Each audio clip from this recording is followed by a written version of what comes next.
Hi everyone, my name is Paige and you're watching Elevate Filipino TV. It's the place where you want to be to discover possibilities, unlock your potential so you can finally create a life and a business that you love. Joining me today is my dear friend, Brother PJ Bradley. Brother PJ is actually currently a student of the music performance at the University of Toronto. And why I've invited him, we've known each other for over 2 years now. We are both actually members of the Iglesia ni Cristo Church of Christ. Welcome, Brother PJ. Oh, well, Sister Paige, thank you for having me. I feel very welcomed. I'm happy to be here. Thank you so much. I'm so excited because Brother PJ, one thing that I absolutely love about you is your steady high energy and positivity. You see, like I could be talking to you at 5 a.m. in the morning or 12 midnight, and your level of energy and positivity is the same throughout the day. So I absolutely love that and admire that about you. What can I say? I try my best. That's all.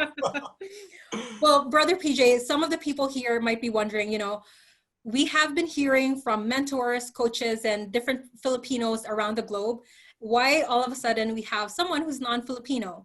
Now, I am really passionate about empowering and educating our fellow Filipinos. And I thought it would be really important to actually have, gain perspective on what our non-Filipino friends have with regards to our Filipino culture. And that's why I have our special guest here, Brother PJ.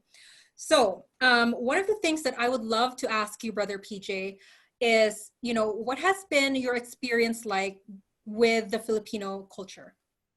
Okay, well, let's see.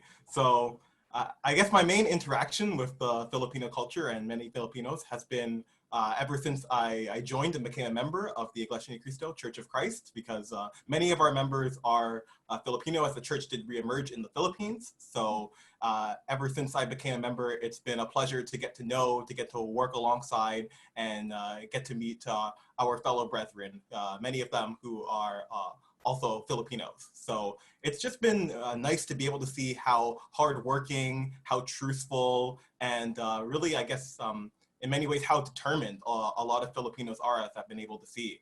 Whether it comes to many different activities that we may have at church, for example, or even just in the real world, how devoted many Filipinos my age, for example, who are in university, who are just always at like the top of their classes, really, really achieving high and just doing their best to be able to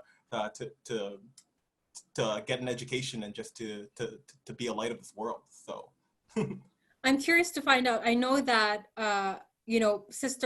one of our sisters at church, Sister Monica, is probably the one who invited you to the church. How long did it actually took her to convince you, to attend a first event for our community?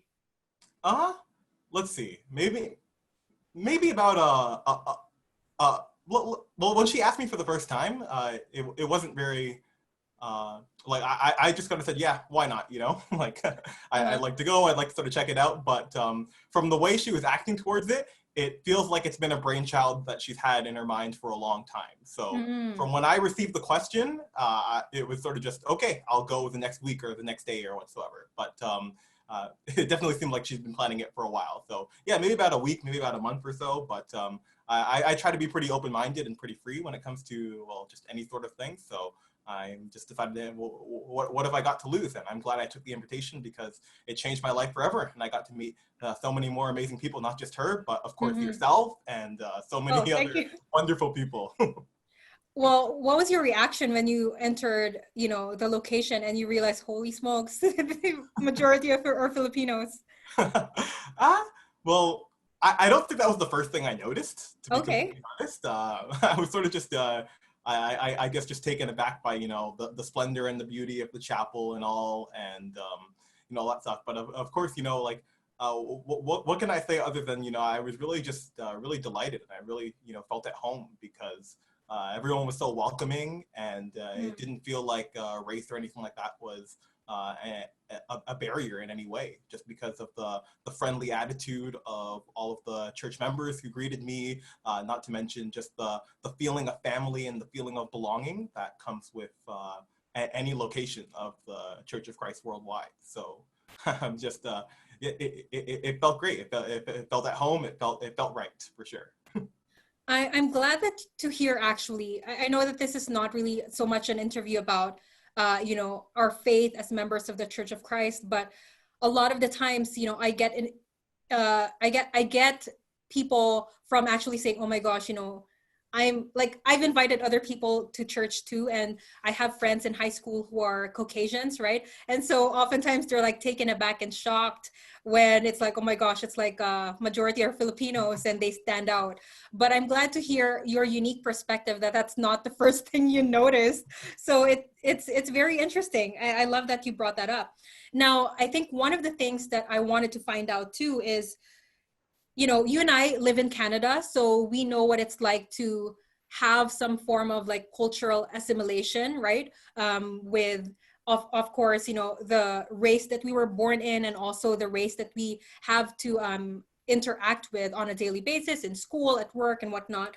I'm curious, what has that learning been like for you? Have you seen any similarities or differences with regards to our cultures?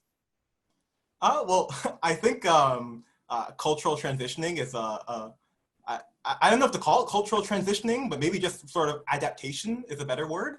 Okay. When you sort of just, I guess because, many people always just try to fit in, right? That's a common theme, Mm. that, especially among, high school and even the first few years of university. Like, that definitely felt like a common theme. Like, everybody just wants to fit in, whatever fit in really means, right? But Yeah. I mean, in terms of that sort of cultural similarity or differences or such, then I guess just, it was just learning a couple of the basics to try to be respectful, most especially towards like the older Filipinos, for example. So Okay. some things like being able to try to interject a tiny bit of Tagalog to to maybe perhaps speak to someone older, like to use the term po, for example, Mm-hmm. amongst other things. And but other than that, it's like I guess one of the cool things about Canada is just how culturally diverse it is here. Mm-hmm. So it doesn't really matter where you are. It sort of just is like all cultures just sort of are pretty harmonious here, especially compared to a lot of other places in the world. So it sort of just feels like I'd be really taken aback, I think, if I actually got a chance to be able to go to the Philippines. And I think that would be a really, really sort of interesting culture shift for me to be able to just try to figure out how to adapt, learn some more Tagalog, for example, learn the mannerisms and everything. But here in Canada, it's more or so just, I think many of the Filipinos that I've known, they've been very, just very heartwarming, very family-like, and even if I'm not perfect and I don't know everything about the culture, then it doesn't really matter to them because they'll accept me for who I am. And that's something I appreciate. While we're on the note of culture, I decided to wear my barong Tagalog Yeah, today. I know. I noticed that. I love it.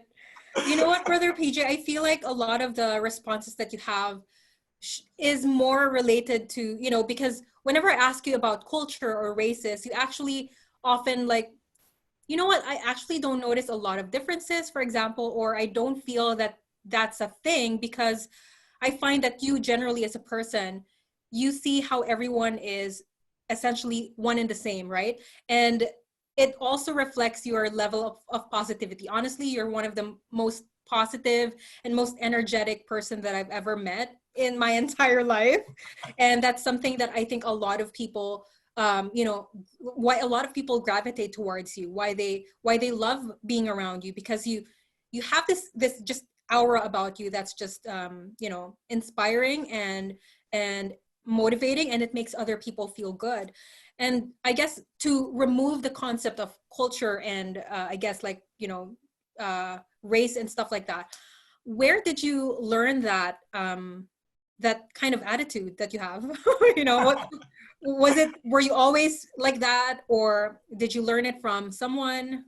Yeah, I definitely always wasn't, you know, the big bubble of joy that I tried to be, if I can word it that way. But it's definitely like, I think one of my university professors gave the best explanation towards this, where it's like, when you hear myself talking, or when you hear anybody talking, it's like, it's not just myself talking, but it's a mixture of this person that I heard, and it's a mixture of this person, and a collection of this event, and all these sort of things that just sort of work together to be able to embody who it is that's speaking to you today, Sister Paige. So and I think that applies towards me as well too, where it's like, definitely there's been a lot of people that I've met along the way. Many of them are brethren at church.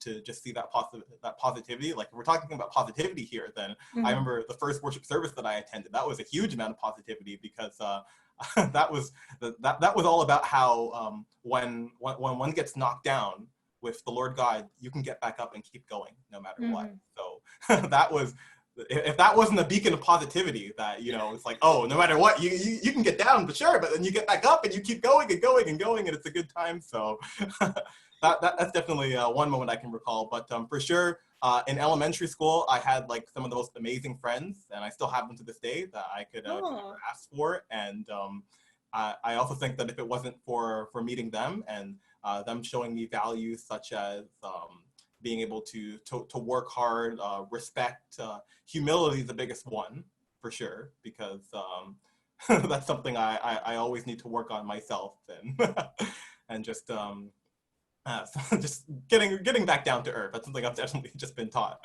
a lot by a lot of people that I've met. But yeah, I can definitely say that it's myself speaking to you today. I'm definitely have become a collection of all of these different people and different ideologies and such that I've heard, and just presenting it to you today in the best possible way that I can.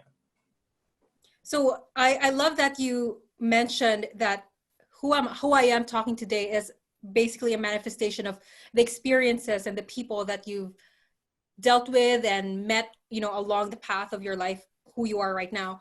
And part of the thing that I want to actually empower other people, especially here in Elevate Filipino TV, is the importance of coaching and mentorship in your life. And you have shared with us a little bit of a sneak peek that, you know what, who I am today is not just by me, you know, it's the people that you've met. Is there anyone in particular that that stood out for you? Or I guess I want to ask you, you know, what has the role of mentorship been in your life? Oh, I won't say it's been everything, but it's been a giant part for sure. Because ever since I was young, I truth be told, I've never really felt like I've been in the driver's seat, you know, because there's always been that guidance. And of course, you know, first examples have to always be my parents for sure. Just laying the foundation and giving the best groundwork that I could really just ask for, to be able to just do my best to be successful. And whether it was just through, you know, their simple actions of taking care of me and raising me towards I was young, whether it was being accepting of my career choices, like being able to study music performance at university is not something that everybody gets to do. So I'm very grateful that I'm able to do that, for one thing. And if we want to continue on throughout there, like in elementary school, of course, there's different teachers and such that I had to go through who played a huge role in my life, just shaping me to learn values such as integrity, responsibility, honesty, all the great things that every young individual needs for sure. And not to mention a really excellent pack of friends that I was very blessed to be able to have stuck by throughout not only elementary school, but even throughout high school. And then after that, university professors with all of their knowledge and all of their wisdom are really something else. And of course, to be able to top it all off as well, I say the cherry on top, but it's really the whole bucket, or the whole ice cream, or whatever you want to use the down. Is just to is also the mentorship when it comes to faith, and that's where church has played a huge role, whether it comes to the ministers and ministerial workers who are constantly leading us towards the many different church officers that I've been able to meet as well too. And it just feels like every time I get to meet this mentor or this coach or this music teacher, or it really doesn't matter who it is, but it just seems like there's so many great people who are just out there and who just have, whether it's they have knowledge, they have faith, they have something to give, and they want to give it. And that's the level that I want to get to someday. So Paige, you're definitely one of those people as well too. I can list up there. You are that person for me too, Brother PJ, I have to say.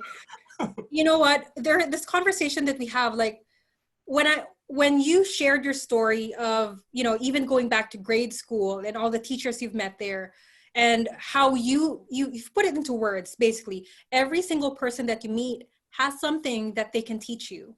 Mhm. And I find, Brother PJ, that just your demeanor, you're very welcome and open to learning from other people. And I think that's why, you know, at such a young age, you were actually like, one of the things that I would, if I thought about PJ, right, I would say definitely high energy, positive, and wise, right? Like those would be the three words I would describe you as. And wisdom, definitely, I can tell that God has gifted you with so much wisdom. And you sharing your story, I think it goes back, you know, nothing necessarily stood out with your circumstances that a lot, you know how sometimes people have to go through something terribly difficult for them to learn something massive and life changing. But what you're sharing with me is, even in grade school, you know, you meet people who are willing to teach you something, and they have something to offer. And a lot of the times people get stuck. Like I've been receiving emails saying, I've been wanting and looking for a coach, blah, blah, blah, blah, blah.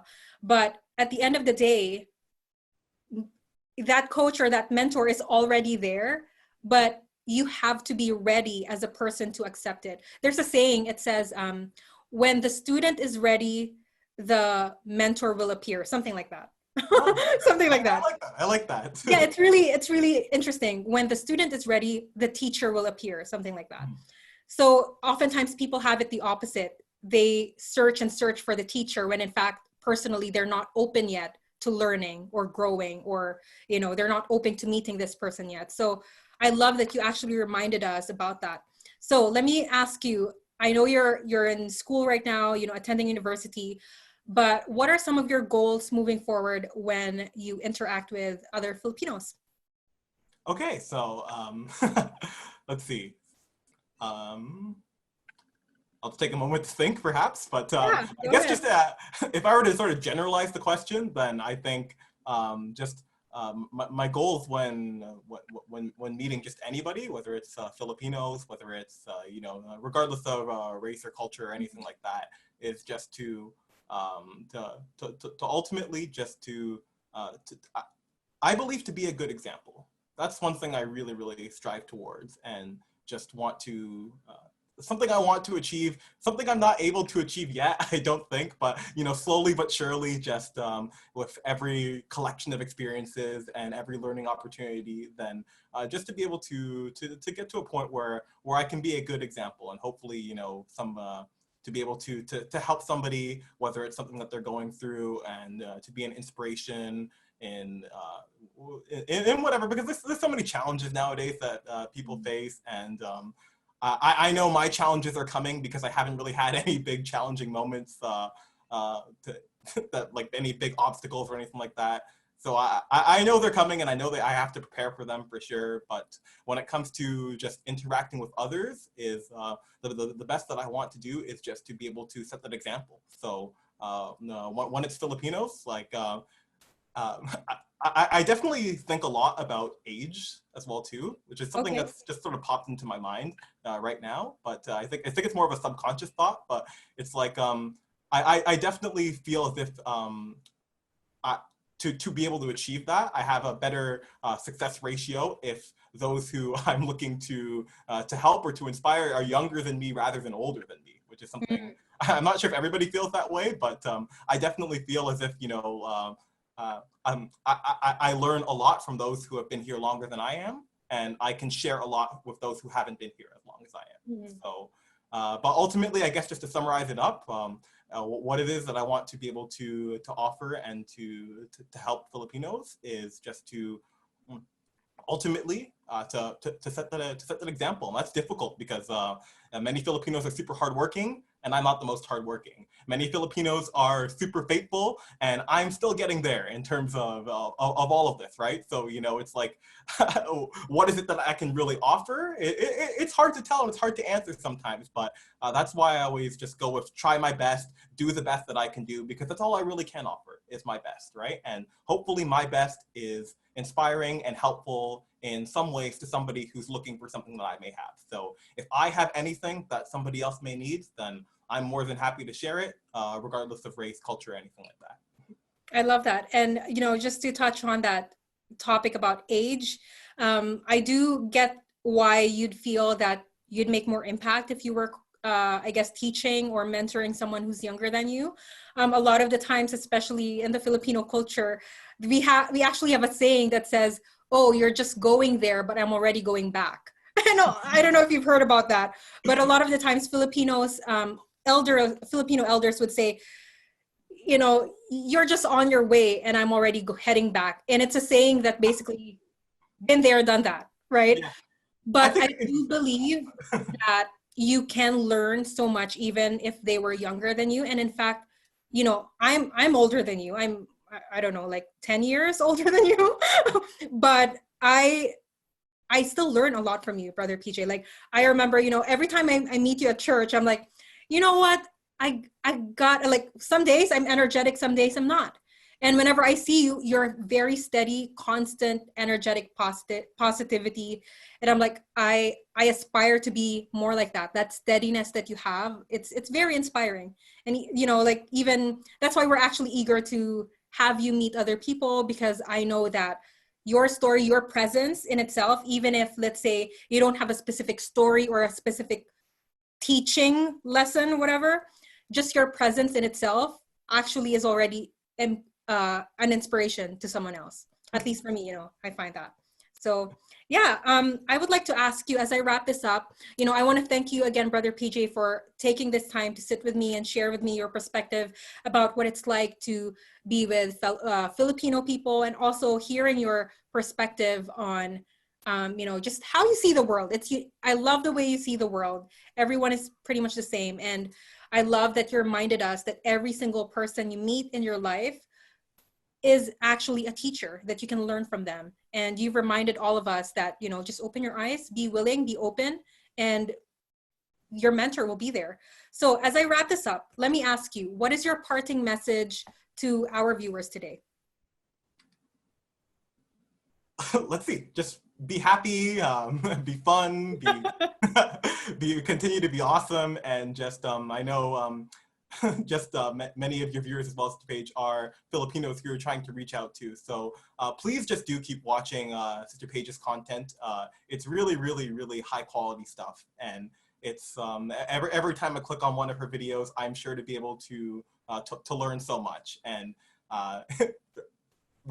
everyone's always about knowledge these days, and you can find so much of it just by having a simple 5, 10, 20-minute conversation with Sister Paige. So all the more, I guess, just thank you for having me. And maybe also, if there are any non-Iglesia ni Cristo members who are watching this program right now, then all the more we'd love to extend our invitation and to be able to invite you to come and check out and witness what our faith is exactly all about.